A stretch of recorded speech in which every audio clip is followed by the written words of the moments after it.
Are you fumbling when it comes to getting a confident clean to your end zone? Make the right play. Call an audible and switch from dry toilet paper to wet, extra large Dude wipes. Why? It's simple. Wetter just cleans better. Dude wipes are wet and extra large, so they clear, never smear your rear. So when going for two, be sure to get the #1 product in clean, Dude Wipes, the GOAT of cleaning your keister. Available on Amazon and at major retailers nationwide. Dude Wipes, best clean, pants down. Nationwide is so much more than a great insurance company. They're one of America's largest financial services companies. Like how I'm more than just Peyton Manning. I'm also motivating Manning. When I say insurance, you say financial services. Insurance. Financial services. Insurance. Financial services. Now when I say nationwide, you say is both. Nationwide. Is both. Nationwide. Is both. For your insurance and financial needs, Nationwide is on your side. Nationwide Investment Services Corporation, member FINRA, Columbus, Ohio. Military life isn't predictable, but earning your master's degree can be. With American Military University's 40-plus flexible online master's programs, you can stay mission-ready while you get market-ready. Learn anywhere, anytime, with an education built to keep pace, steady, reliable, and always accessible. Plus, military service members, veterans, and their families can save up to 45% on master's tuition with AMU's special rates and grants. Learn more at amu.apus.edu. Steady through every mission. Captain Munnerlyn played not once, but twice, 2 different stints with the Panthers. He has 5 pick sixes in his 5-year career with the Carolina Panthers, overall a team record. Of course, played at the University of South Carolina, now a high school football coach here in Charlotte. We'll check in with Captain Munnerlyn today. 30 seasons of Panther football, a celebration of the players, coaches, and other key figures who've contributed to the organizational success. Captain Munnerlyn loved the Panthers so much, he played here not once, but 2 stints with the Carolina Panthers, 2009 through 13, 2017 to 2018. So the kind of the base point of this podcast is Super Bowl 50 season 2015, which lands in between when you were a Viking. But you were part of that ascent going into that, and then you came back after that as well. So these are your brothers you fought with, and Charlotte is home for you. And we want to have Captain Munnerlyn on because not only a great football player, but a great interview. And we value that. Yes, sir. We value the interviews because you guys were so thoughtful, whether it be winning or losing, how you guys came out. And that's kind of a fun place to start because you think about your career and how many years you played in this league, double-figure years. I mean, it's to do those kind of things, to be in the moment after a game. It's easy after a big win. Yes. But after a loss, it's 5, it's 10 minutes. The coaches maybe said a few words to you guys. That had to be hard because it's like you guys – the fans take it so hard. Broadcasters nitpick it all. But you guys live and breathe it and physically. Yes. I mean, you delve your whole life. You leave your wife and kids to go there all day to be working and out in the heat and preparing for this. It's got to be devastating when things don't go your way. Oh, yeah, it definitely is, especially when you had like a hard-fought game and you might been part of the reason why you lost the game. And to have that happen and you have to talk to the media after, it's tough. It's definitely tough. I'm a guy who always owned up to his mistakes. I've never wanted to not talk to the media and give the guys insight on what happened in the game and different things like that. So it was tough, but at the same time, I wouldn't trade it for the world, man. I wanted to give them the insight and, let them know what happened, even though sometimes I was on the wrong side, of it. So that part was definitely tough, but at the same time, I wouldn't change it for the world. I kind of miss those things. Mm-hmm. You miss those things when you're done and retired. You kind of miss talking to the media, being in the locker room with your brothers. And like you said, man, it's something that was built around here that was very special. I wasn't part of the 2015 season when they made the run to the Super Bowl, but I remember in 2013 when we started out 1-3, and we went on a roll. And Coach Rivera right then and there, I think he ended up winning Coach of the Year that year. Mm-hmm. Luke Kuechly was Defensive Player of the Year that year. Mm-hmm. And it was a lot of different things that changed the makeup of this organization. We was back on top. And to leave in free agency, it was tough. It was tough. I remember being in Minnesota, man, being in Rick Spearman's office, and I had to sit there and look at my phone. Coach Rivera was calling me. I had to act like a kid that was in school. I raised my hand and said, "Hey, can I go use the restroom right fast?" I was one of those guys because I didn't want to be disrespectful and answer the phone right then. Yeah. So I had to use the restroom, which I didn't, but I wanted to answer the phone for Coach Rivera and Sean McDermott before I signed my contract. You know, they was telling me, you know, Cap, we want you to hold off a little bit as long as you can. It hurt. I didn't want to leave. I didn't want to leave because I knew this place was going to be very special. And fast forward a couple of years later, they make it to the Super Bowl. And I actually went out there to San Fran to watch those guys play because those were my teammates. I wanted them to win so bad. Man, just for the guys like Thomas Davis, Ryan Khalil, you know, the Charles Johnsons, the Cam Newtons, the Luke Kuechly's, all those guys that I put in to work with, I wanted to see those guys successful. And, you know, they fell a little short, and I was kind of bitter about it because I wanted them to win. You know, I wanted them to win. And I remember coming to the playoff games. I actually sat in Charles Johnson box doing the playoff games when they played against Arizona. And I was sitting there like, man, and after the game, those guys were celebrating. I was talking to Charles, and I was sitting there like, man, I was like, you know, y'all going to the Super Bowl, and, you know, only thing y'all missing is me. He said, yeah, Cap, but we went 15-1 without you.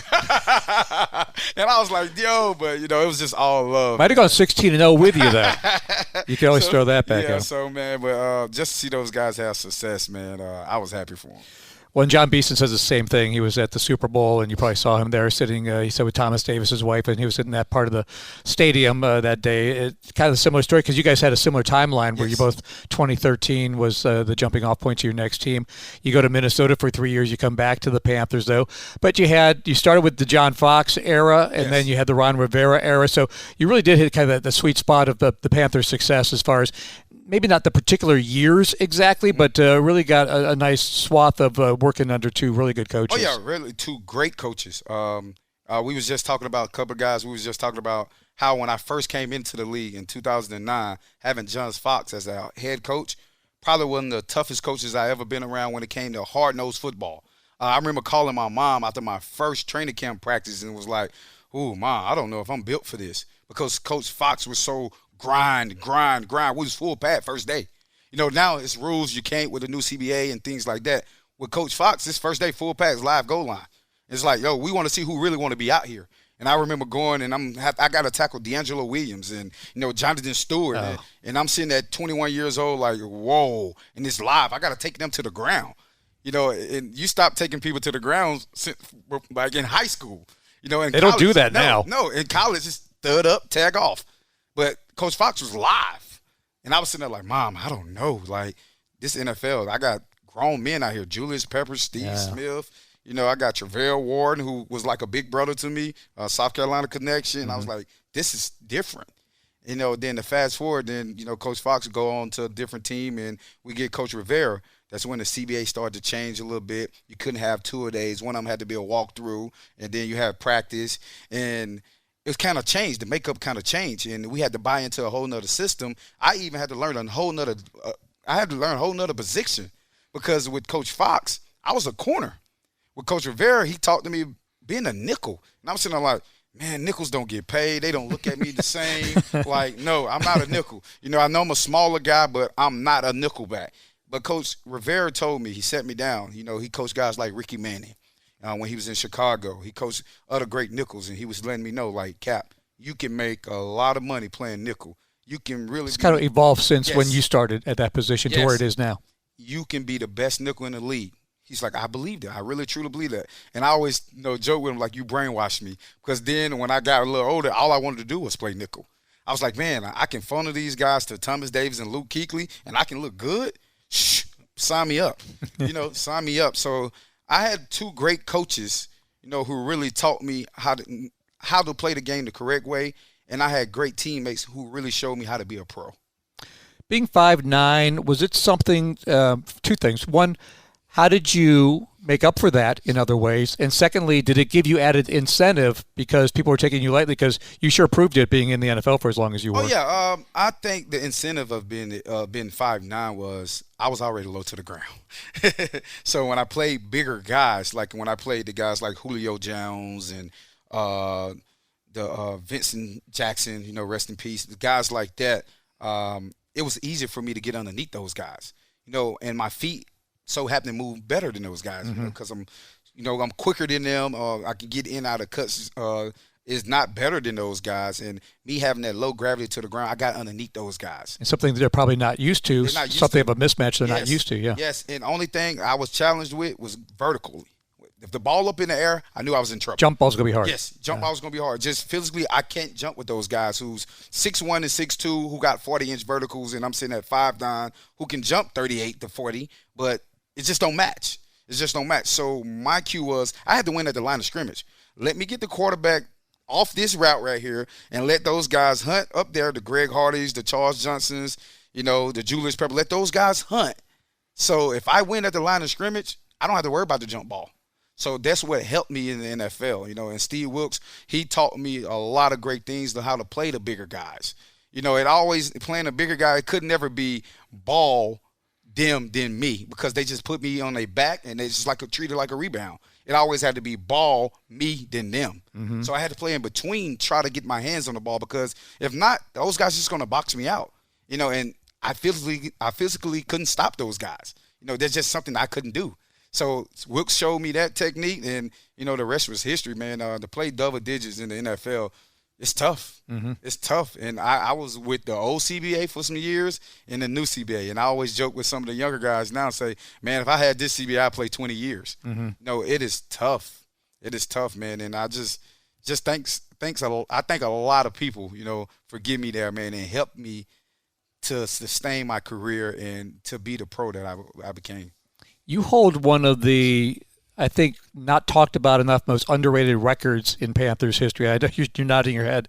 You had 5 pick sixes in 5 years with the Panthers. Yes. Not interceptions, 5 pick sixes. Yes. In 5 years. Talk about that mentality of scoring after you make it, because all of a sudden you're trying to make a play, you're trying to defend. Yes. Then you have to catch the ball, make the interception. Now you're going to take it back the other way for points. I mean, that's not something that very many players can put together the way you did. Oh, man, I think it was just the mentality that I had of being a punt returner. Starting my career off as a punt returner, having the punt return ability in college and even in high school. And I think what formed that was just having coaches and guys when we always pick the ball off at practice, score. The mentality was always score. Let's change it. Let's hit the near sideline and let's go score. Let's put points on the board for the offense. And as I did that so much in practice, I just got used to it. Mm-hmm. I just got used to it. And then when I noticed I was right at the record, I was like, I'm getting it. I knew it. I wanted it bad. I wanted it bad. I was like, I want my name to be in the Panthers. So you have to almost think it before you can accomplish it, kind of thing. Yes, yeah. And I was thinking like, I remember the game that happened, playing the New York Jets, and I was sitting there like, if I catch this interception, they're going to throw the ball. They down. If I catch this interception, I got to go to the house. I had a mentality that I got to go score. And I think that, like I said, that was my ability of being a punt returner and me just doing it over and over again at practice. You have already alluded to some of the great coaches you had, and now you are a coach yourself. It'll be your first year as a head coach. Yes. Right now at Chambers High School this season after 2 years as an assistant coach at Myers Park. What do you draw upon from whether it's a Pee Wee coach, your NFL coaches? Who kind of resonates with you as you become your own version of a head coach in Captain Munnerlyn? I had to go with my high school coach and Steve Wilkes. I kind of mixed those two guys together, and now you get me. I know. I don't know your high school coach, but I'm a big Steve Wilkes fan. Yeah, so I know they always say great coaches steal from other coaches. So I kind of stole they kind of swag and put it into being me. My high school just like coach, any great musical act. My high school coach, man, he was a wonderful man, man. He was a coach that pushed me each and every day, that installed discipline in me. And that's what I'm doing at Chambers. When it was coming to wearing the right gear, instead of being different than my teammates. If they had on blue socks, I was the guy who wanted to wear yellow socks. Our colors were blue and gold, so I might wear gold socks that day. And he was saying like, nah, you're not starting for me today. Like, look at your teammates. We don't need nobody to stand out. Let's just have great football players. So he put that in me. And now I'm doing that at Chambers. Like, I want everybody to look alike. We hit the weight room. I want everybody to have on Chambers gear. I don't need you having on a red shirt and our colors are blue and orange. Right. So I'm trying to install that. And then with Steve Wilkes, man, it was just the X's and O's. He taught me a lot, man. When I say a lot about the game, how to watch film, how to break down a receiver, how to do all these different things being a smaller guy. how can I make my game better? I used to get with Steve Wilkes all the time just to see how can I make my game better. And he taught me a lot. And now I'm just putting it all together, and I'm teaching the youth, and I'm teaching these guys, man, how to get to the next level. It's hard on our kids. It's hard on our high school kids right now with the transfer portal, because if I can go get a 21-year-old, I'm at the University of South Carolina, and I can go get a 21-year-old, and I got a high school kid who's coming out of high school 17, 18, I'm going to go get the 21-year-old kid who already been in college, who already know the ropes of going to class, who already know the ropes of getting up for 5:30 in the morning workout. And if I'm going to pay a kid with an NIL deal, I'm going to pay that kid. Our high school babies are hurting now because of that. We all wanted them to get paid. We all wanted, everybody with the NIL's deal and the transfer portal, you can go wherever you want to go. But it's killing our high school kids. It's killing us. And I tell my parents, I had a parent meeting with the parents of my team, and I told them, listen, I know a lot of people want to go big. They want to go big Division I. They want to go to South Carolina. They want to go to Georgia. They want to go to all these places. But they're not going to be able to do that right now. They're not going to be able to do that because the college coaches are not looking for those younger guys unless you just a guy. Right. You really have to be a guy. And if you're not a guy, it's going to be tough on you. There's a domino effect. Everything happens. Yes, and you're going to have to work your way up the ladder. And they got all these JUCO rules that's coming out now where you can go JUCO for 2 years and still have 4 years of eligibility to still play at a big level. So I encourage some of my guys, listen, it might not be Alabama, Georgia, or South Carolina right now. If you have to go the JUCO route to make your way up, and do so. Get some good tape. Yep. Real quick before we let you go, because you wore that garnet and black at South Carolina. Chambers, I know you goofed about this on the day they announced you. My. Primary color orange, very similar to Clemson. Has it grown on you? Have you adopted it as being the Chambers orange and not thinking about the college orange? Yes, I have definitely adopted being the Chambers orange and blue, not the Clemson. And the craziest thing is you say that. So Clemson donated. Oh, my God. Clemson donated their practice pants to Chambers. Okay. So I have to see those practice pants every time we step on the field. So when I see that Paul, I'll be like, oh, my God. How did I get stuck in this? So I definitely had to see it. But, man, it's all fun and games, man. I'm just excited, man, just to have the opportunity to, impact it. Awesome. Captain, great to catch up with you. Best of luck at Chambers. Yes, sir. Thank you so much. 30 seasons of Panther football. Are you fumbling when it comes to getting a confident clean to your end zone? Make the right play. Call an audible and switch from dry toilet paper to wet, extra large Dude wipes. Why? It's simple. Wetter just cleans better. Dude wipes are wet and extra large, so they clear, never smear your rear.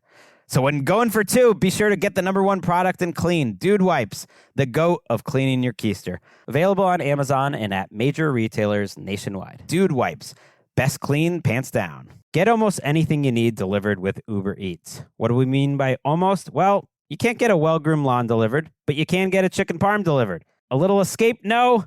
A delicious bowl of grapes? Yes, that. An afternoon stroll? Sorry, no. A burrito bowl? Happily, yes. A day of sunshine? No. A box of fine wines? Yes. Uber Eats can definitely get you that. Get almost anything delivered with Uber Eats. Order now. Alcohol in select markets. Product availability may vary by region. See app for details. Get almost anything delivered with Uber Eats. Order now. Nationwide is so much more than a great insurance company. They're one of America's largest financial services companies. Like how I'm more than Saquon Barkley, the NFL's reigning leading rusher. I'm also the NFL's leading husher. Shh, hush up back there. Wow, I might have just set the hushing record. Well, almost. For your insurance and financial needs, Nationwide is on your side. Nationwide Investment Services Corporation, member FINRA, Columbus, Ohio.